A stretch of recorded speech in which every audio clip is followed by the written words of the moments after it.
Hi! Hello po sa inyong lahat. Ngayong gabi ay magluluto ako ng hapunan namin mag-ina. Medyo late na. Ang aking own version ng chicken and ano ba yon? Chicken enchilada.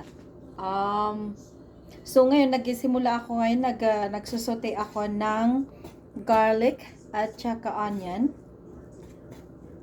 Nasote ko na yan at i-turn natin yung camera. Ito ngayon saute lang. Nilagay ko na rin yung pepper. Yung jalapeno pepper. Nilagay ko na rin siya dyan. At meron ko kaninang nauna na gumawa ako ng sarili kong enchilada sauce. Ito siya. Yung nilalagay ko mamaya kung may kuyaan. At hindi ko na yung halo yung chicken kasi ang gagamitin ko is yung leftover naming chicken. Yan, yung baked chicken. So, after that, ilagay natin ang black beans. Yan ang ating ihahalo. Ang black beans. Sorry, hindi ko na ilagay na maayos yung camera. Pero dito na tayo mag-focus sa pagkain. Sa akin niluluto. So, yan.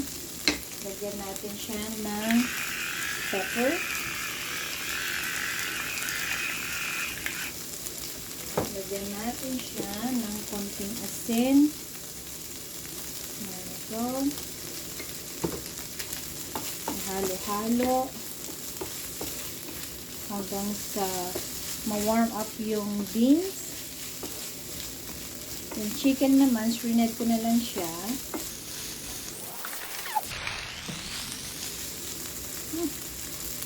Man, ang kamar.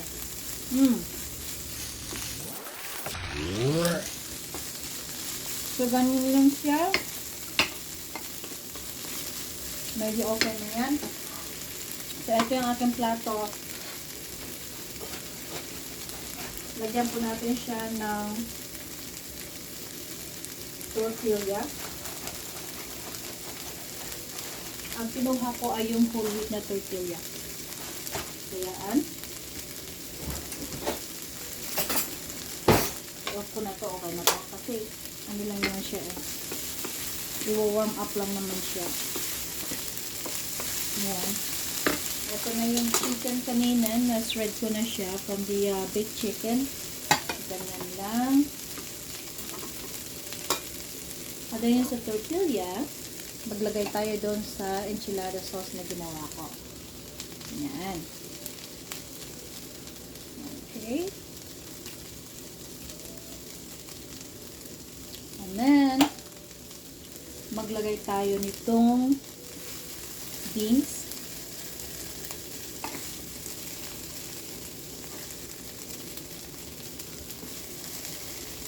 Maglagay tayo ng chicken.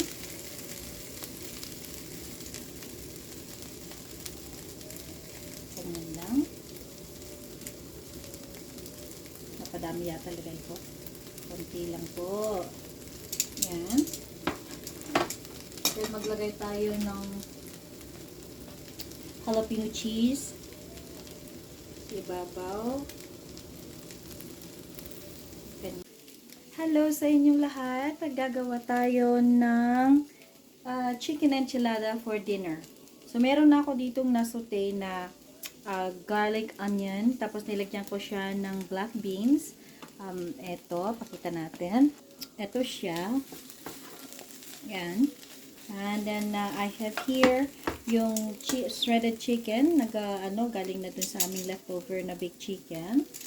And, nagawa po ako ng sarili kong enchilada sauce. So, yan. So, maggagawa po tayo ngayon. Ito yung aking tortilla. Lagyan natin siya ng sauce. Ganyan. And then, lagyan natin siya nitong beans. Lagyan natin siya ng chicken.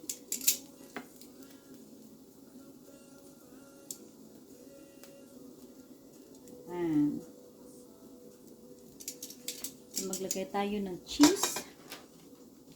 Bigyan natin siya ng cheese. Tsaka another blend of cheese. Yan. Then, i-roll lang po natin. I-roll natin siya.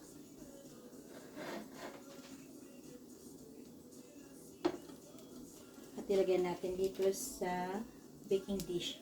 Yan. So, ito na yung na-roll ko na siya. Ganito na. And then, lalagay natin siya ng, ay Maria, naglalagay tayo siya ng yung sauce. Ipo-pour natin ng konti sa dito. Ganyan lang natin.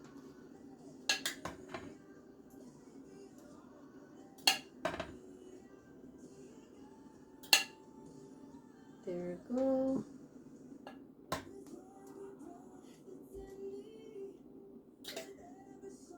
Okay, and then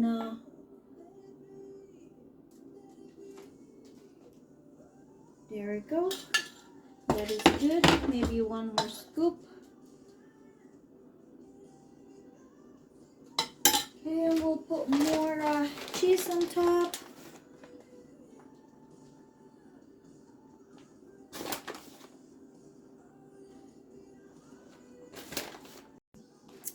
Alright, moment of truth. Ito na yung karugtong ng aking video kanina na niluluto ko na enchilada, chicken enchilada. So, kunin natin from the oven. Ay, mainit. Ooh, it's hot. Oh my goodness gracious. Okay, there you go. Thank you, Nak. Let me turn the oven off first. And let's put this, where am I going to put this one? Right here. Okie dokie. And lagyan natin siya ng cilantro. Oh, I shouldn't have more cilantro. I love cilantro. There you go. You know what? I shouldn't have turned it off. Kasi meron pa akong isang lulutuin. Yung another batch. Luluto ko din. Another 20 minutes yung isa yun. Talagay natin na oops.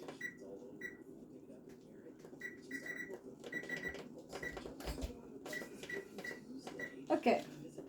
Alright. So, meron ako ditong sour cream to go with. And then, yung homemade ko na guacamole. Masarap. Yummy, yummy. Okay, anak. Eto na yung guacamole today. Yung chicken enchilada na niluto ko.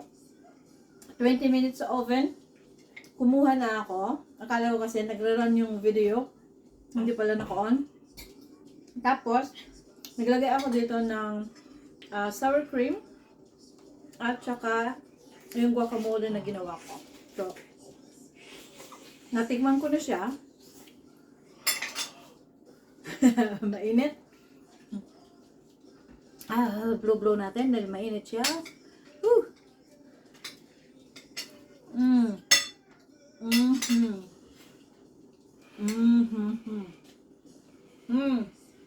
Mainit.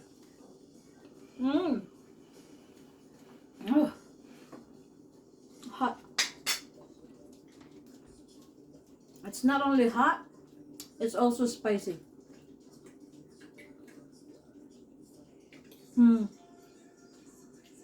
Kain tayo. Salamat sa panonood and hopefully you guys like it. Isa pang subo.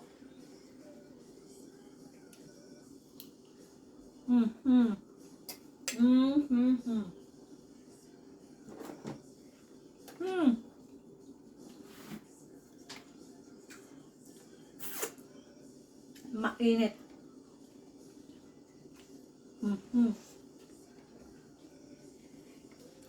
So, yun lang po sa araw na to. Salamat po sa inyong lahat. Bye-bye!